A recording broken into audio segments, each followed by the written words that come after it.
Bismillahirrahmanirrahim. Assalamualaikum warahmatullahi wabarakatuh. Rabbi shrah li sadri wa yassir li amri wahlul 'uqdatam min lisani yafqahu qawli. Amma ba'd. Alhamdulillah, pada kesempatan hari ini kita dapat bertatap muka kembali secara online di Mapel PAI ya, bersama Ustadz Erwin. Semoga kita cepat bertemu secara tatap muka ya di Pondok ABSP tercinta. Semoga kita dapat segera bertemu dan pandemi ini segera selesai. Pada kesempatan hari ini Ustadz akan menyampaikan materi tentang jujur, amanah, dan istiqomah. Pada materi sebelumnya mungkin sudah kita membahas tentang Asmaul Husna ya. Ada Al-Alim, Al-Khabir, As-Sami, dan Al-Basir. Pada kesempatan hari ini Ustadz akan menyampaikan tentang jujur, amanah, dan istiqomah. Oke, yang pertama adalah jujur ya. Sebelum kita membahas materi tentang jujur, Ustadz ada pertanyaan nih. Dijawab di dalam hati ya, karena pertanyaan ini bersifat privasi. Pernahkah kamu berbohong? Ya, dijawab. Kenapa kamu berbohong? Sejak kapan kamu mulai berbohong?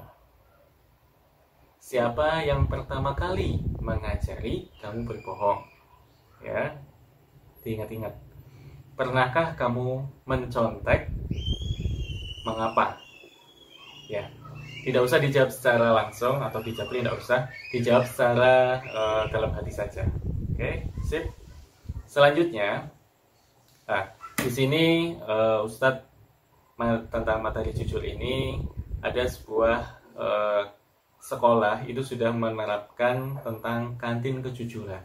Ya, di sana anak bebas mengambil apapun dan membayar tanpa ada yang mengawasi. Nah, disinilah titik letak untuk melatih sebuah kejujuran. Bagaimana ketika ada kantin itu?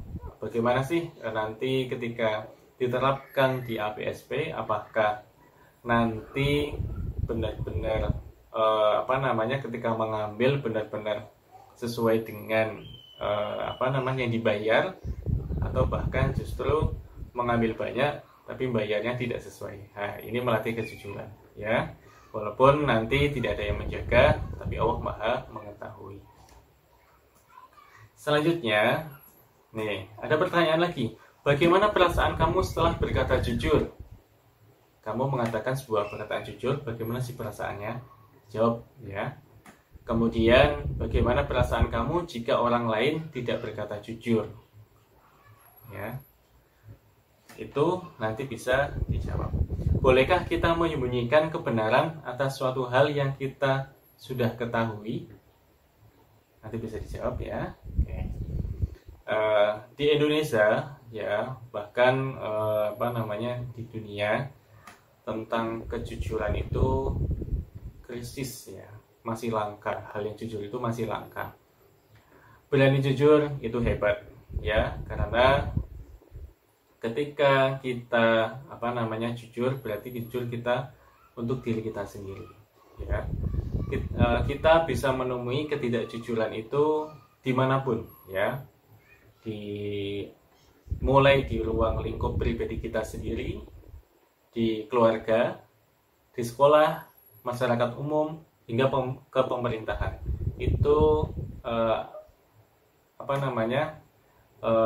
contoh ketidakjujuran ada ya. Jadi ya, nih contohnya ya, contoh krisis kejujuran. Misalnya ya, ini berkata bohong ya, mencontek atau plagiarisme ya, berlaku curang, fitnah dan penipuan, KKN, korupsi, kolusi, dan nepotisme. Kadang kita melihat di televisi bupati mana korupsi ya, ditangkap KPK, wali kota mana tertangkap KPK, DPR mana ketangkap KPK, gubernur mana tertangkap KPK. Nah, ini bukti di sana ada praktek korupsi di sana, ada ketidakjujuran. Makanya ketidakjujuran itu akan berakibat masuk penjara, ya. Di dunia diganjar penjara dan di akhirat dikasih ganjaran Allah oleh azab neraka. Dalil tentang kejujuran as-sidiq. Rasulullah SAW bersabda, yang artinya seorang pebisnis yang jujur lagi dapat dipercaya kalau akan dikumpulkan bersama para nabi, sidikin, dan syuhada. Ini hadis Tirmidzi, ya. Di hadis Bukhari an Abdillah bin Mas'ud anin Nabi sallallahu alaihi wasallam, inna sidqa yahdi ilal birri wa innal birra yahdi ilal jannah. Dari Abdullah bin Mas'ud, Rasulullah SAW bersabda, sungguhnya jujur itu membawa kebaikan, dan kebaikan itu membawa ke surga. Ketika antum ingin sekali masuk surga, salah satunya yaitu berperilaku jujur, ya. Hikmah atau manfaat jujur, ya, yang pertama, mendapatkan kepercayaan dari orang lain. Pasti ketika antum berbicara apa adanya, kemudian tidak pernah berbohong, akan mendapatkan respek dan kepercayaan oleh orang lain. Kemudian mendapatkan banyak teman, ya. Yang ketiga, mendapatkan ketentraman hidup karena tidak memiliki kesalahan terhadap orang lain. Lawan dari jujur adalah dusta. Ketika kita berkata dusta, kita akan hidup kita akan was-was terus, ya. Hidupnya tidak tentram. Makanya ketika kita berdusta, ketentraman dan kenyamanan itu pasti akan ada. Oke, itu tentang jujur. Sekarang tentang amanah. Amanah itu apa sih? Ya, amati gambar. Gambar di sini itu tentang pengiriman uang, jasa pengiriman uang, ya. Ya, di sana juga ada jasa pengiriman paket, ya. Tergambar tidak dengan adanya jasa pengiriman uang, jasa pengiriman paket, tentang hubungan materi kita tentang amanah. Pasti akan ada tergambar, ya. Definisi amanah apa? Dapat dipercaya. Amanah juga berarti pesan yang dititipkan dapat disampaikan kepada orang yang berhak, ya. Amanah yang wajib ditunaikan oleh setiap orang adalah hak Allah, seperti sholat, zakat, puasa, berbuat baik kepada sesama, dan yang lainnya. Amanah berkaitan erat dengan tanggung jawab. Orang yang menjaga amanah biasanya disebut orang yang bertanggung jawab. Sebaliknya, orang yang tidak menjaga amanah disebut orang yang tidak bertanggung jawab. Oke, garis besarnya, amanah itu apa? Orang yang dapat dipercaya, karena dia menyampaikan kepada orang yang berhak. Dan amanah itu sangat identik dengan tanggung jawab, ya. Oke, kita lihat gambar di sini. Ya, orang yang diberi amanah itu tanggung jawabnya sangat luar biasa, ya. Dia memikul tanggung jawab sampai dia menyelesaikan amanahnya itu. Dalam Quran An-Nisa ayat 58, A'udzubillahi minasyaitonirrajim, innallaha ya'murukum an tu'addul amanati ila ahliha. Sungguhnya Allah menyuruh kamu supaya menyerahkan segala jenis amanah kepada yang ahlinya, yang berhak menerimanya, ya. Dalam Quran surat Al-Anfal ayat 27, ya ayyuhalladzina amanu la takhunullaha wa rasulahu wa takhunu amanatikum wa antum ta'lamun. Wahai orang yang beriman, janganlah kamu mengkhianati amanah Allah dan Rasulnya, dan janganlah kamu mengkhianati amanah-amanah kamu sedangkan kamu mengetahui, ya. Macam-macam amanah dibagi menjadi 3. Yang pertama, amanah terhadap Allah, ya. Amanah ini berupa ketaatan, ya, dan menjauhi segala larangannya, ya.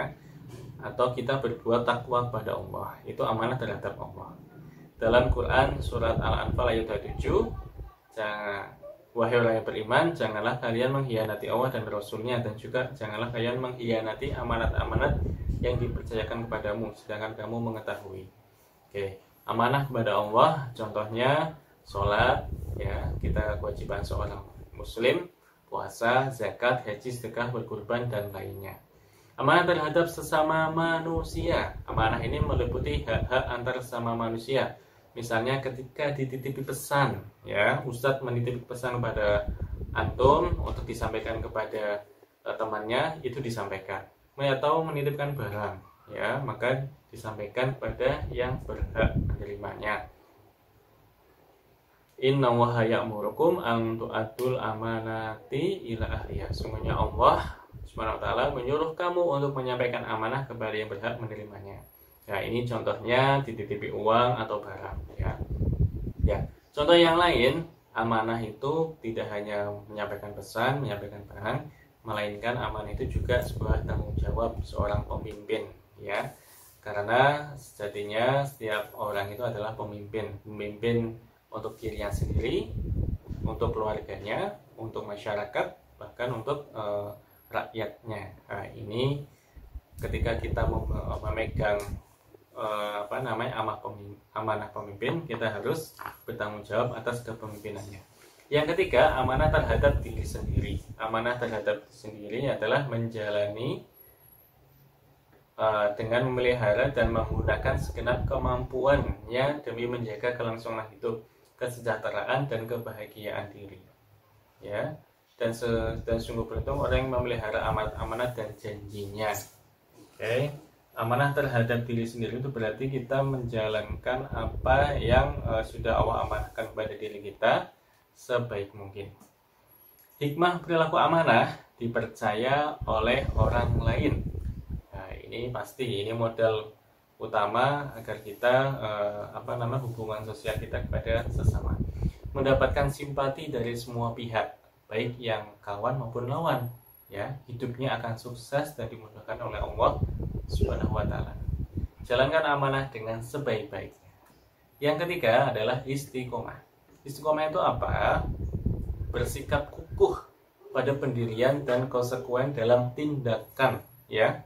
Dalam makna luas, sikap teguh dalam melakukan sesuatu kebaikan, membela dan mempertahankan keimanan dan keislaman walaupun menghadapi berbagai macam tantangan dan godaan. Oke, firman Allah, innalladzina qalu rabbuna Allahu tsumma istaqamu fala khaufun 'alaihim wa lahum yahzanun. Sungguhnya orang-orang yang berkata Tuhan kami adalah Allah, kemudian mereka tetap istiqomah, tidak ada rasa khawatir pada mereka dan mereka tidak bersedih hati. Contoh istiqomah, kita melakukan perbuatan sesuatu secara kontinu. Ketika kita membaca Al-Quran, kita membaca satu hari 10 juz, tapi dalam satu bulan kita tidak membaca, nah, itu berarti tidak istiqomah. Beda lagi dengan kita membaca Al-Quran secara istiqomah, berarti sehari misalnya kita satu halaman, itu tetap kontinu dalam satu bulan satu halaman, itu dinamakan istiqomah. Sholat duha kita dalam sehari 2 rakaat, ya. Tapi istiqomah terus, jangan sampai kita 8 rakaat setiap hari sehari, kemudian satu pekan kita tidak melaksanakan sholat duha. Ini berarti kita tidak istiqomah. Itu contohnya. Ya, ini doa mohon rahmat dan istiqomah di atas petunjuknya. Rabbana la tuzigh qulubana ba'da idh hadaitana wa hab lana min ladunka rahmah innaka antal wahhab. Kemudian doa agar diberi ketetapan hati. Allahumma musawwifal qulub sorif qulubana ala ta'atik.